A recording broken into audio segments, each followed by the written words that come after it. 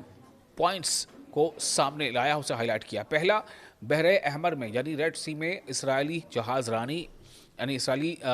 جو نیویگیشن ہے اس پر مکمل پابندی نافذ کر دی گئی ہے، اور اس اعلان کے بعد دشمن کی ہر بحری سرگرمی یعنی سمندر میں ہونے والی سرگرمی ممکنہ فوجی ہدف یعنی اگر دشمن یعنی کہ اسرائیل اگر ایسا کچھ نقل و حرکت کرتا ہے سمندر میں تو اس سے ٹارگٹ کیا جائے گا، یہ یمن کا اعلان ہے۔ دوسرا، یمن کا کہنا ہے کہ اگر کشیدگی میں اضافہ ہوا تو اس کا جواب بھی مزید شدت کے ساتھ دیا جائے گا، اور فوجی کارروائیاں زمینی صورتحال کے مطابق بڑھ سکتی ہیں۔ تیسرا، یمنی قیادت یعنی یمن کی لیڈرشپ نے امریکی اور اسرائیلی کارروائیوں کے خلاف مزاحمت کو یعنی سٹرگل کو اپنا حق قرار دیا ہے۔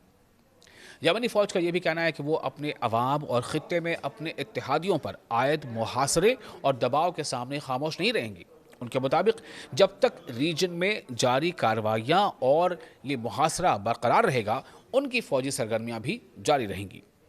یہ اعلان ایسے وقت میں سامنے آیا ہے جب پورے مشرق وسطیٰ یعنی مڈل ایسٹ میں سیکیورٹی صورتحال انتہائی حساس یعنی سنسیشنل، اور ماہرین کے مطابق اس کے اثرات نہ صرف خطے یعنی نہ صرف ریجن بلکہ عالمی بحری تجارت یعنی ورلڈ